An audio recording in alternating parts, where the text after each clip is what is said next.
नमस्कार बंधुरा आहारे बाहार रान्नाघरे आपनादेर सबाइके स्वागत। आज के आमी आपनादेर साथे शेयर करब मसुर डाल दिए भेंडिर मुखरोचक चटपटा दारुण टेस्टी एक रेसिपि। एटा गरम भात रुटी लुचि सबकिछुर साथे असाधारण लागबे। एटा आपनारा स्कूले बा अफिसेर टिफिनेও दिते पारेन, खेते दारुण टेस्टी हय, एक पद दिएई खाওয়া হয়ে যাবে। तो चलुन আর देरी ना करे रेसिपिटा देखे नेওয়া যাক। आज के मसुर डाल और भेंडी रेसिपिटा करार जन्य प्रथमे आमादेर लागछे मसुर डाल। एखाने आमी प्राय 50 ग्राम परिमाण मसुर डाल निये नियेछि। एबार देखुन एइभाবে कोचले धुए डालगुलोके जल छेके रेखे देब। जल दिए भिजिए राखार दरकार नेই। এই সময় আমি বাকি উপকরণগুলো রেডি করে নেব। বাকি উপকরণগুলো রেডি করতে যতটা সময় লাগবে সেই সময়ের মধ্যে ডালটা যতটা ভিজবে তাতেই হয়ে যাবে। যদি আপনাদের কাছে সময় থাকে তাহলে 10-15 মিনিট এমনিতে ভিজিয়ে রাখতে পারেন। ডালটা ভিজিয়ে রাখলাম। এবার নিয়ে নিলাম ভেন্ডি। এখানে 300 গ্রাম ভেন্ডি রয়েছে। ভেন্ডিগুলোকে ভালোভাবে ধুয়ে প্রায় 15-20 মিনিট আমি ঝুড়িতে রেখে দিয়েছি। জলটা শুকিয়ে গেছে। আপনারা যদি সাথে সাথেই কাটতে চান তাহলে ভেন্ডিগুলোকে একটু মুছে নেবেন শুকনো কাপড় দিয়ে, কেননা ভেন্ডির গায়ে যদি জলজলে ভাব থাকে তাহলে কিন্তু ভেন্ডি লেদলেদে হয়ে যায়, খেতে ভালো লাগবে না। এবার ভেন্ডিগুলোকে দেখুন এইভাবে কেটে নেব। খুব বেশি বড়ও নয়, খুব বেশি ছোটও নয়, মোটামুটি 1 ইঞ্চি পরিমাণ লম্বা করে ভেন্ডিগুলোকে কেটে নিচ্ছি। একটু ব্যাকা করে কাটছি দেখার সৌন্দর্যের জন্য, আপনারা চাইলে সোজা করেও কেটে নিতে পারেন। দেখুন আমরা যদি চপিং বোর্ডের উপরে এইভাবে চাকু দিয়ে কাটি তাহলে অনেকগুলো ভেন্ডি একসঙ্গে কাটা যায়। ভেন্ডিগুলো কাটতে আমাদের সময়টা অনেকটাই কম লাগবে। একটা একটা করে কাটতে গেলে অনেক সময় লেগে যাবে। এইভাবে দেখুন আমি সবগুলো ভেন্ডি কেটে নিচ্ছি। দর্শক বন্ধুরা আজকের পুরো ভিডিওটা দেখুন, আশা করছি আপনাদের ভালো লাগবে। পুরো ভিডিওটা দেখে কেমন লাগলো কমেন্ট বক্সে জানাতে ভুলবেন না। যদি ভালো লাগে অবশ্যই একটা লাইক করবেন, ভিডিওটাকে শেয়ার করবেন। ইউটিউব থেকে যদি নতুন দেখছেন তাহলে চ্যানেলটাকে সাবস্ক্রাইব করবেন, আর যদি সাবস্ক্রাইব করে রেখেছেন তাহলে অসংখ্য ধন্যবাদ। ফেসবুক পেজ থেকে দেখে থাকলে পেজটাকে ফলো করবেন। দেখুন আমি সবগুলো ভেন্ডি এভাবে কেটে নিয়েছি। এবার আর ধোবো না।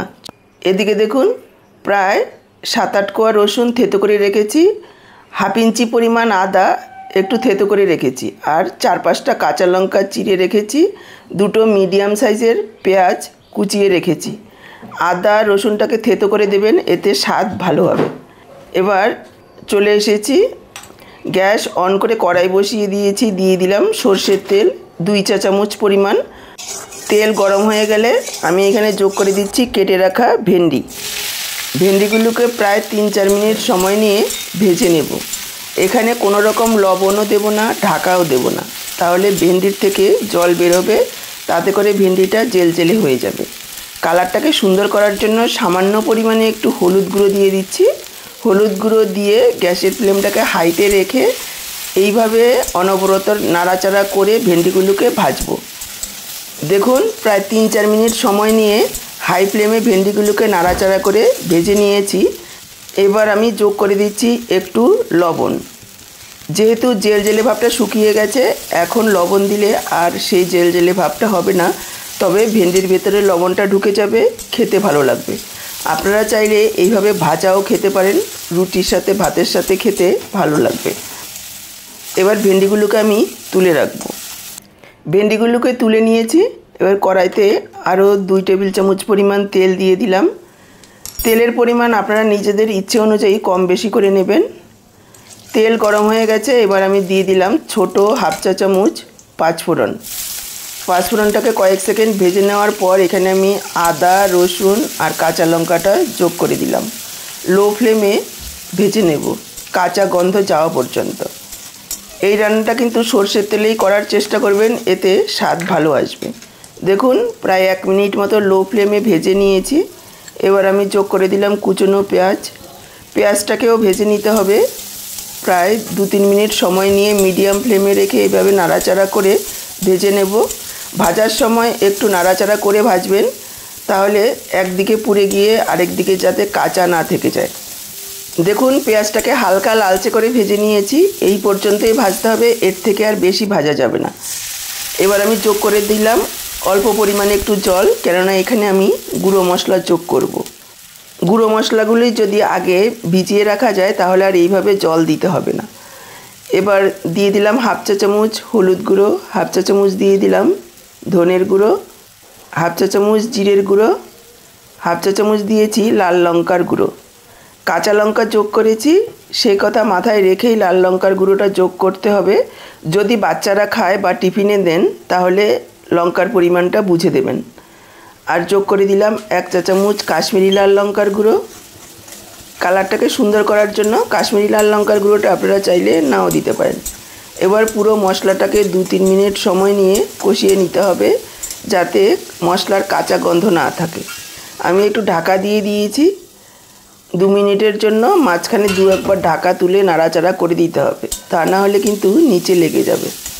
দেখুন ঢাকা দিয়ে প্রায় 2 মিনিট মতো মশলাটাকে কষিয়ে নিয়েছি। এবার আমি যোগ করে দেব ধুয়ে রাখা মুসুর ডাল।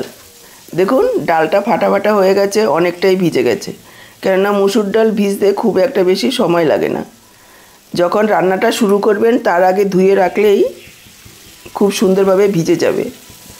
ডালটা দিয়ে দিলাম আর যোগ করে দিলাম পরিমাণ মতো লবণ। আরও 2-2.5 মিনিট এইভাবে নাড়াচাড়া করে ডালটাকে একটু ভেজে নেব মশলার সাথে, এতে ডালটা খেতে ভালো লাগবে। দেখুন আরও 2 মিনিট মতো ডালটাকে মশলার সাথে কষিয়ে নিয়েছি। এবার আমি যোগ করে দিলাম ভেজে রাখা ভেন্ডিগুলোকে দেওয়ার পর আরও কিছুক্ষণ নাড়াচাড়া করে সব কিছু একসঙ্গে কষিয়ে নিতে হবে।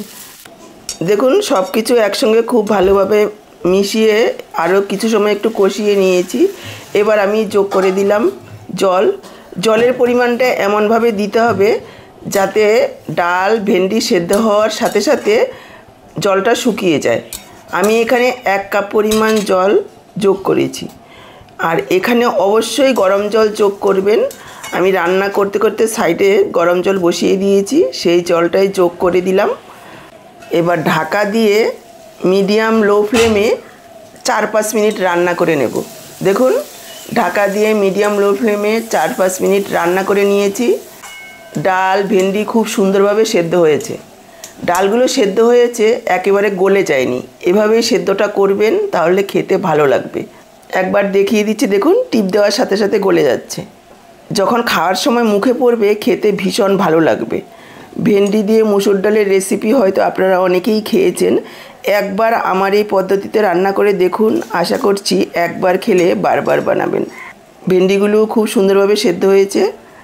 দেখুন সবারই প্রায় স্কুল অফিসের টিফিন তো দিতেই হয়। সব সময় একঘেয়ে রেসিপি না দিয়ে এইভাবে যদি নতুনত্ব একটু রান্না করে দেওয়া যায়, খেতে কিন্তু ভালো লাগে। আর এইভাবে যদি ভেন্ডি মুসুর ডাল দিয়ে রান্না করে নেওয়া হয় তাহলে এক পদেই খাওয়া হয়ে যাবে, বেশি কিছুর প্রয়োজন পড়বে না। এবার আমি যোগ করে দিচ্ছি 1 টেবিল চামচ পরিমাণ টমেটো সস। এই টমেটো সসটা দেওয়ার কারণে এর স্বাদ একেবারে আলাদা হয়ে যাবে। টমেটো সসটা মিশিয়ে নেব। টমেটো সসটা দেওয়ার পর খুব বেশি সময় রান্না করতে হবে না, 1-1.5 মিনিট এভাবে একটু নাড়াচাড়া করে নিতে হবে। তারপর এখানে যোগ করে দিচ্ছি একটু গরম মশলার গুঁড়ো, একেবারে অল্প পরিমাণে দিয়ে দিচ্ছি সামান্য একটু চিনি। টমেটো সসটাও একটু মিষ্টি মিষ্টি রয়েছে, সে কথা মাথায় রেখেই সামান্য পরিমাণে একটু চিনি যোগ করে দিলাম। আর দিয়ে দিচ্ছি একটু ধনেপাতা কুচি। এখন বর্ষার সময় যদি ধনেপাতা না থাকে, না দিলেও হবে, শুধু গরম মশলা দিয়েও রান্নাটা করা যাবে। মিশিয়ে নেব। তারপর এখানে আমি দিয়ে দিচ্ছি চটপটা টেস্ট আনার জন্য একটু পাতিলেবুর রস। পাতিলেবুর রসটা দেওয়ার সময় গ্যাসের ফ্লেমটাকে অফ করে দেবেন, তা না হলে পাতিলেবুর যে গুণটা রয়েছে সেটা নষ্ট হয়ে যাবে। এখানে আমি 1 চা চামচ পরিমাণ পাতিলেবুর রস যোগ করে দিয়েছি, এতে করে চটপটা একটা টেস্ট আসবে, খেতে ভীষণ ভালো লাগবে। আরও একবার সব কিছু মিশিয়ে নেব আর ঢেকে রেখে দেব 5 মিনিট, যাতে সব কিছু খুব সুন্দরভাবে সেট হয়ে যায়। 5 মিনিট পর দেখুন আমি পরিবেশন করে দিচ্ছি। দেখেই বুঝতে পারছেন কতটা লোভনীয় হয়েছে দেখতে, খেতেও অসম্ভব টেস্টি হয়। ভাত রুটি সব কিছুর সাথেই খেতে ভীষণই ভালো লাগবে।